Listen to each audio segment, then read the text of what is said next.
ایک گزارش آپ تمام سے میں یہ بھی کروں گا کہ ہمارے پیچھے ایک اور دنیا بھی ہے جو قبروں میں مدفون لوگ ہیں، اس میں ہمارے ماں باپ بھی ہیں، آپ کے ماں باپ بھی ہیں، دادا نانا بھی ہیں جو قبروں میں سو رہے ہیں۔ وہ اس بات کے محتاج ہیں کہ جب آپ کے ہاتھ دعا کے لیے اٹھتے ہیں تو ان کے لیے بھی دعا کریں، اپنے ماں باپ کے لیے دعا کریں، اپنے بچوں کے لیے دعا کریں جو دنیا سے جا چکے ہیں، اپنے دادا کے لیے، نانا کے لیے، وہ قبروں میں مدفون ہیں لیکن آپ کی دعاؤں کے محتاج ہیں۔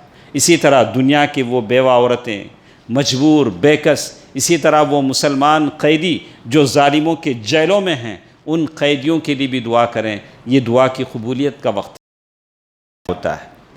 اس پر ایمان نہ ہونے کی وجہ سے ایک آدمی ماشاءاللہ ہماری مسجد بھر گئی ہے لیکن دوسرے معاملے میں ہم ظالم ہیں، کسی کا حق لینے کے معاملے میں، کسی سے قرض لے کے ادا نہ کرنے کے معاملے میں، جائیداد کے جھگڑوں کے معاملے میں، بیوی شوہر کے معاملے میں، شوہر بیوی کے معاملے میں، بچے ماں باپ کے حق میں، ماں باپ بچوں کے حق میں، ایسے بہت سارے ظلم ہیں جو ہم دنیا میں کر رہے ہیں۔ اس کا جو مین جو سبب ہے، کارن ہے، وہ ہے انسین، علم غیب پر ہم کو بھروسہ نہیں، یا تو ایمان نہیں ہے، اللہ کے سامنے جواب دینے کا ڈر نہیں ہے کہ اللہ تعالیٰ کے سامنے مجھے جواب دینا پڑے، یہی تو غیب ہے۔ غیب یہ ہے کہ آپ مانیں کل قیامت کے دن اللہ تعالیٰ سارے محشر میں آپ کو نام لے کر بلائیں گے، عبدالواحد ادھر آؤ، بابا کے نام کے ساتھ، اتنے سارے لوگ ہوں گے، کوئی کنفیوژن نہیں ہوگا جیسے دنیا میں کنفیوژن ہوتا ہے، ایک نام کے 10 لوگ رہتے ہیں۔ اتنے کروڑوں لوگوں، اربوں، کھربوں لوگوں میں اللہ جس کا نام لے کر پکاریں گے وہی آئے گا لڑکھڑاتے قدموں کے ساتھ کہ مجھے زندگی کا حساب دینا ہے، کسی کا حق میں نے چھینا، کسی کی بے عزتی کی، کسی کی غیبت کیا، کسی کے تعلق سے غلط کہا، مجھے جواب دینا ہے۔ یہ انسین یعنی غیب پر ایمان بہت بڑی چیز ہے۔ غیب کی کچھ باتیں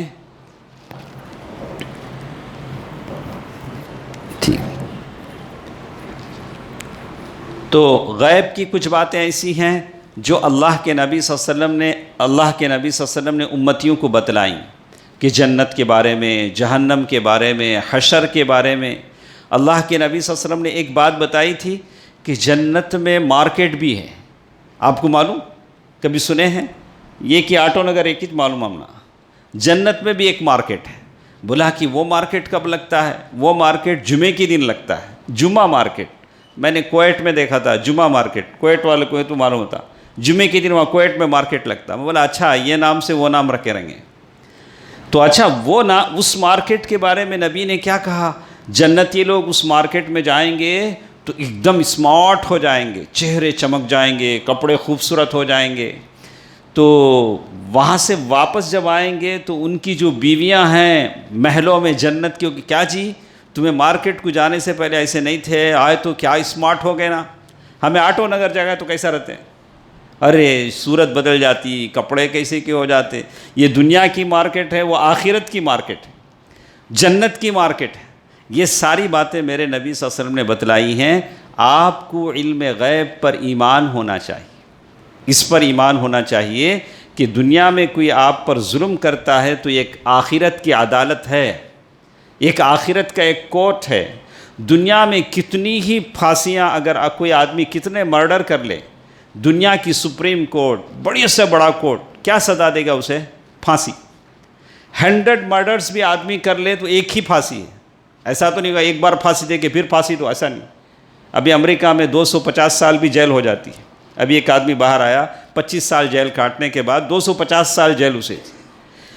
لیکن اللہ کی عدالت ایسی ہے کہ 100 مرڈر کرنے والوں کو 100 قتل کی سزا وہاں ملے گی، اللہ تعالیٰ اسے ماریں گے، دوبارہ زندہ کریں گے۔ تو میں آپ تمام حضرات سے کہتا ہوں کہ ہم لوگ عبادتوں میں پکے ہیں ماشاءاللہ۔ یہ مسجد و محراب، یہ ممبر و محراب، علماء کرام جگہ جگہ سے یہاں آتے ہیں، آپ کے سامنے اپنے علم بیانی تقریریں، اپنے علم کے جوہر آپ کے سامنے رکھتے ہیں۔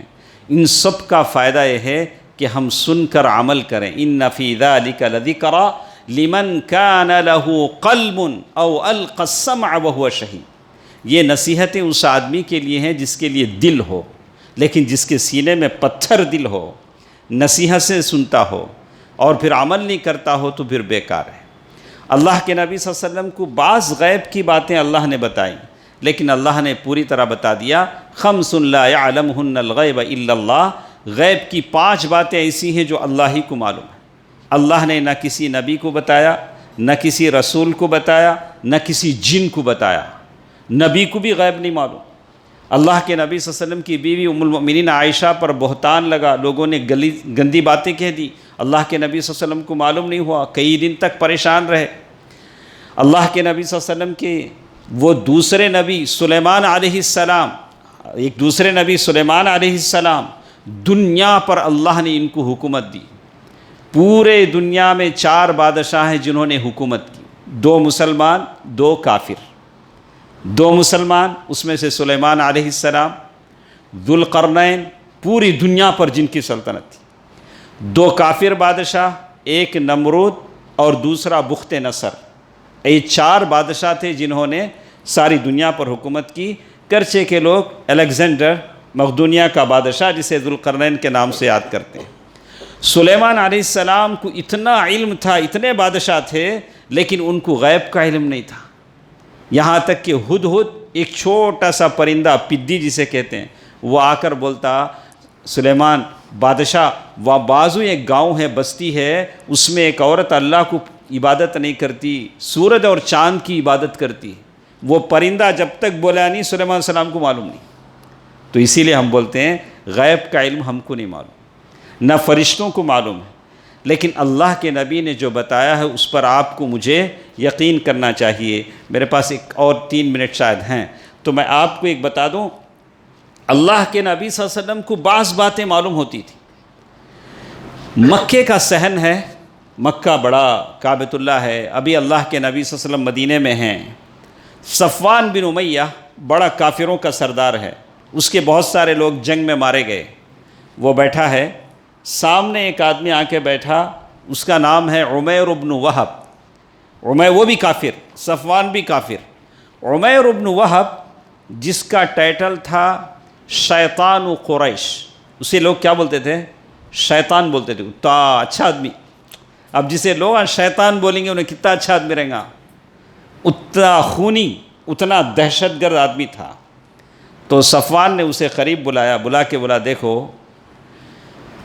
یہ جو تم سیدھا یہاں سے مدینہ جاؤ، مدینہ جا کے اللہ کے نبی صلی اللہ علیہ وسلم کو شہید کر دو، قتل کر دو، تمہارے کیا خرچے ہیں پورے میں سنبھال لیتا ہوں۔ دیکھا صفوان نے کیا کہا؟ تو عمیر بن وہب نے کہا، مجھے کیا بھی خرچے نہیں، میری بیٹیاں جوان ہو رہیں، شادی کرنا ہے، قرضہ ہے۔ صفوان نے کہا کہ پورے خرچے میرے ذمے۔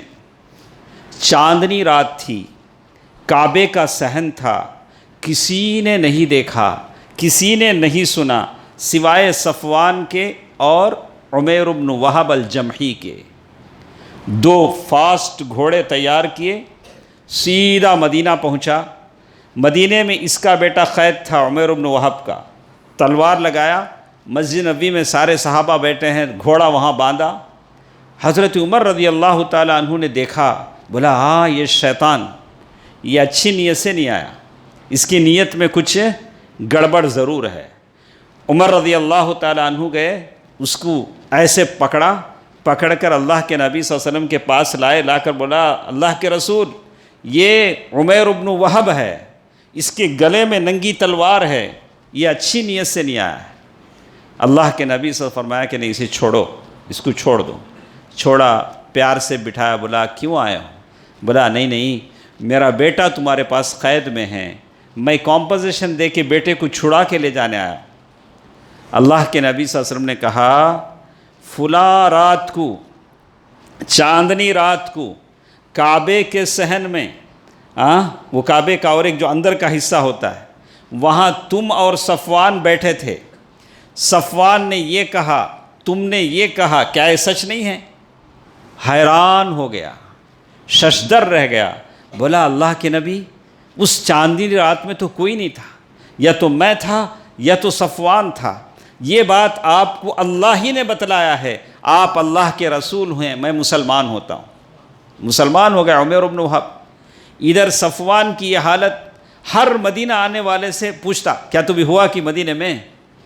موبائل کا زمانہ تو نہیں تھا، خوشخبری سننا چاہتا تھا، اللہ کے رسول کو قتل کر دیا، شہید ہو گیا، کیا ابھی معلوم ہوا نہیں۔ بعد میں معلوم ہوا جو قتل کرنے گیا تھا وہی مسلمان ہو گیا۔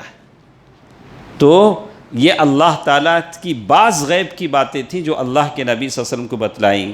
میں بات ختم کرتے ہوئے میرے سارے احباب سے گزارش کرتا ہوں کہ ایک جنت ہے، جنت کی نعمتیں ہیں، دودھ کی نہریں ہیں، شہد کی نہریں ہیں، حور و قصور ہیں، زیورات ہیں جو آپ کا انتظار کر رہے ہیں۔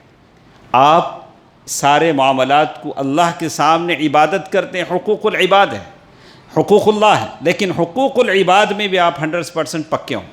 حقوق العباد ہمارے جو بندوں کے حقوق ہیں، کسی سے قرض لیا، کسی کی غیبت کر دی، کسی پر ظلم کیا، کسی کو ستایا، کسی کو رلایا، بہن کا حق مارا، بھائی کا حق مارا، اس سے سب سے آپ پاک ہو جائیں تاکہ اللہ کے پاس ایسے ہی ہم سب جنت میں ملیں، جنت کی نعمتوں میں متکئین علی سرر متقابلین، جنت میں ہم صوفوں پر ٹیکا لگائے ہوئے ایک دوسرے سے ہم بات کریں۔ اللہ تعالیٰ مجھے اور آپ کو اس کی توفیق دے۔ الہ العالمین ہماری عبادتوں میں اخلاص عطا فرما۔ اور ساتھ ساتھ ایک گزارش آپ تمام سے میں یہ بھی کروں گا کہ ہمارے پیچھے ایک اور دنیا بھی ہے جو قبروں میں مدفون لوگ ہیں، اس میں ہمارے ماں باپ بھی ہیں، آپ کے ماں باپ بھی ہیں، دادا نانا بھی ہیں جو قبروں میں سو رہے ہیں۔ وہ اس بات کے محتاج ہیں کہ جب آپ کے ہاتھ دعا کے لیے اٹھتے ہیں تو ان کے لیے بھی دعا کریں، اپنے ماں باپ کے لیے دعا کریں، اپنے بچوں کے لیے دعا کریں جو دنیا سے جا چکے ہیں، اپنے دادا کے لیے، نانا کے لیے۔ وہ قبروں میں مدفون ہیں لیکن آپ کی دعاؤں کے محتاج ہیں۔ اسی طرح دنیا کی وہ بیوہ عورتیں، مجبور، بے کس، اسی طرح وہ مسلمان قیدی جو ظالموں کے جیلوں میں ہیں، ان قیدیوں کے لیے بھی دعا کریں۔ یہ دعا کی قبولیت کا وقت ہے۔ اللہ تعالیٰ میری اور آپ کی دعاؤں کو شرف قبولیت بخشے۔ ان اللہ و ملائکتہ یصلون علی النبی یا ایھا الذین آمنوا صلوا علیہ وسلموا تسلیما۔ اللہم صل علی محمد وعلی آل محمد كما صليت على إبراهيم وعلى آل إبراهيم إنك حميد مجيد.